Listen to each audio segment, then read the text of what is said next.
Vamos a seguir con las lluvias, ¿no?, que han provocado, lo hemos visto, evacuaciones por desbordes de ríos, también deslizamientos de tierra, entre otros daños. La isoterma continúa alta, se espera además que mañana baje en un segundo sistema frontal. Queremos hablar sobre las consecuencias geográficas de este sistema frontal con Yadil Musa, académica de la Facultad de Ingeniería y Arquitectura de la Universidad Central. Muchísimas gracias por estar con nosotros y bienvenida.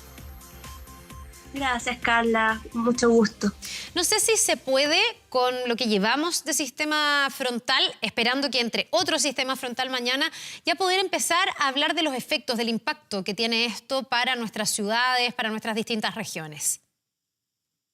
Yo siento que es lamentable porque estábamos esperando hace 15 años que empezaran las lluvias por esta sequía tan extrema que teníamos.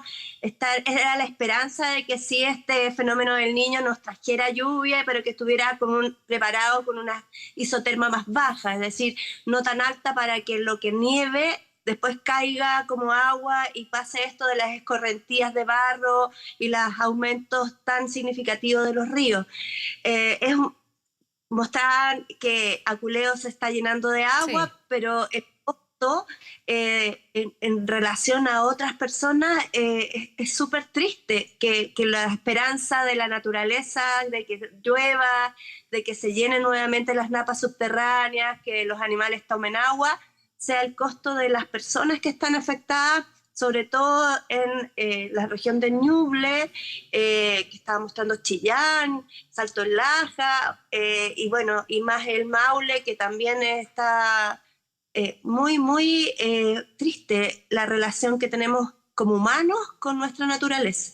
Ya, ahora uno dirá, hay cosas que son inevitables, ¿no? Y la fuerza de la naturaleza cada cierto tiempo nos enseña que no tenemos el control de un montón de cosas, pero hay cosas que también se pueden hacer, me imagino que se pueden corregir, lecciones que se pueden sacar. No sé si nos habíamos preparado, porque es cierto lo que tú dices, esperamos tantos años que volviera a llover, que lloviera como llovía antes, pero ahora que volvió a llover, no sé si como antes, porque también los sistemas frontales están distintos hoy día, no hemos podido soportar esa lluvia de tan buena manera. ¿A qué se deberá eso? ¿Es la fuerza de la naturaleza o es que no hicimos lo suficiente para cuando volviera a llover?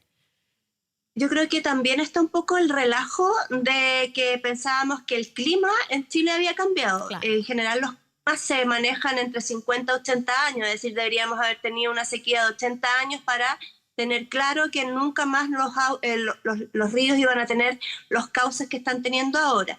Entonces 15 años no es mucho tiempo para determinar que no va a llover más en Chile y que esté todo este cambio también del uso de plantas y etcétera. Entonces yo creo que eso siempre nos pasa, que dejan los ríos de tener agua y las personas se empiezan a acercar al centro del río, a su cauce, empiezan a crecer los árboles.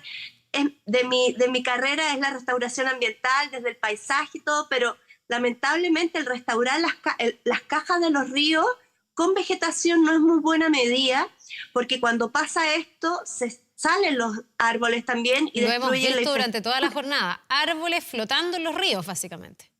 Sí, que los diseños de repente uno dice grandes corredores verdes, los ríos son los corredores, revegetémoslo, hagámoslo parques, pero siempre vamos a tener que tener cuidado de hasta dónde ponemos los árboles, pensando que en algún momento nos vuelve a pasar esto.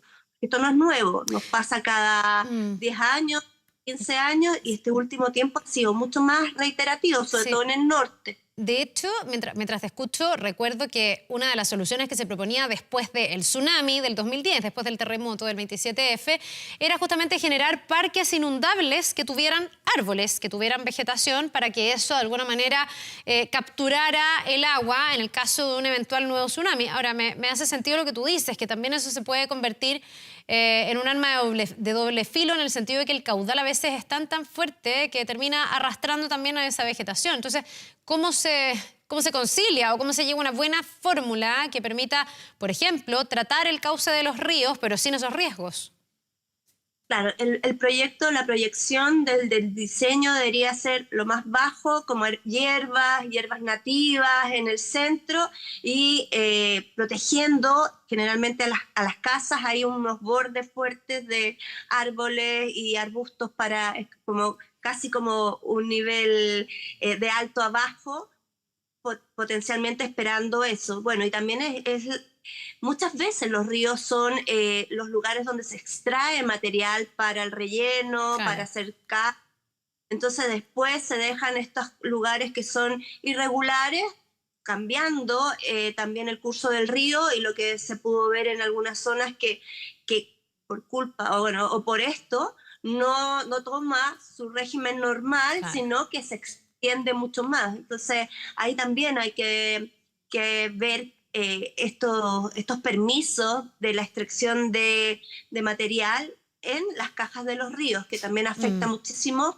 el movimiento del cauce, pensando vuelta a que como que ya no iba a llover nunca más y ya estaba permitido todo Claro. en los ríos. Ya, pero ahí eso habla de lo delicado que es la intervención en los cauces de los ríos, porque tú ahí pones dos cosas, la extracción, que muchas veces puede generar un daño, pero también la intervención con soluciones que buscan encauzarlos mejor, proteger las casas. ¿Eso se está haciendo en nuestro país? ¿Nuestros ríos se piensan, se planifican? Porque también ha pasado que como en el tiempo ha llovido menos, se han ido instalando, no sé, más infraestructura, más casas, más viviendas cerca de los ríos. En el sistema frontal de Junio esto fue brutal porque el agua volvió a pasar por lugares donde no pasaba hace mucho tiempo y se encontró en el camino incluso casas. ¿No? Hay cosas también que nos demos cuenta de los sucios que somos los humanos, las cantidades y basura, que también se convierten en tapones porque empiezan a pasar debajo de la infraestructura que es vital para la conexión de Chile, que son los puentes. O sea, sin puentes Chile no tiene conexión porque es súper largo, con ríos muy caudalosos, con mucha pendiente, entonces es la forma de unirnos de norte a sur. Sería una mentira, pero yo sé que el Ministerio de Obras Públicas tiene acción. Yeah. Ahora estaría exagerado decir no hace nada, o sí, está súper, está haciendo mucho. Yo siento que lo que escuché el otro día del ministerio, no voy a decir quién para quedar, mismo que decía, bueno, ya se llevó toda la mugre el río, por lo tanto ahora no debería pasar mucho. Yo no creo que sea un buen discurso de ninguna autoridad o de ningún encargado de esto. ¿Por qué? Que claro, que ya pasó, ya se llevó el primer gran cantidad de agua que hubo en junio. Ya ahora los ríos están limpios, están sin ningún material que pudiera perjudicar. Los ríos de Chile tienen una gran cantidad de material que lamentablemente que en nuestras partes altas, ahora con la isoterma tan alta, ha hecho que la nieve se derrita y caiga mucho barro, mucho material, y hay muy poca revegetación y hay muy poco restauración de paisaje en las partes altas de las montañas también. Entonces, por lo tanto, el potencial de que siga cayendo material con esta cantidad de lluvia, todo lluvia con calor, es una ecuación bastante mala para las personas que viven aguas abajo de estos lugares. Claro, en el fondo, entonces, incluso sin basura hay un riesgo ahí de que el río traiga demasiado sedimento. Sigue siendo un riesgo. Tú dices que no es bueno que una autoridad lo diga de esa manera, aunque puede ser cierto, que ahora hay menos basura que antes, pero porque se podría tender a subestimar el riesgo que esto significa. No, yo creo que siempre tenemos que vivir que Chile es uno de los países con, no sé si será el más riesgoso del mundo, pero tenemos una serie de acciones naturales y no naturales que se van como ejerciendo en nuestro país. Los terremotos, el volcanismo, que serían como los naturales, ahora también las lluvias, y los no naturales, que son los absolutamente responsabilidad de nosotros, que es los incendios, el aumento de como la pérdida del miedo a las áreas naturales, que son áreas de riesgo. Es decir, cada vez nos acercamos más a las áreas de riesgo, subimos más hacia la cordillera, nuestras edificaciones, nuestros planos reguladores son cada vez más relajados en cuanto a la necesidad de suelo para el crecimiento de la población. Entonces, en ese debería ser, yo sé que es poco político, es decir, señores, sálganse de ahí porque no pueden estar, porque es peligroso, pero si no llueve, la gente no cree.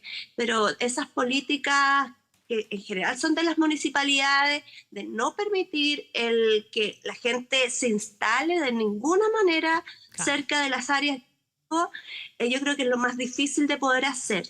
No sé si yo como fuera alcaldesa podría decirle a la gente que se saliera así tan fácilmente, porque es un acto que uno también es un acto humano, de que las personas necesitan vivir, necesitan casa, y no siempre hay lugares para instalar.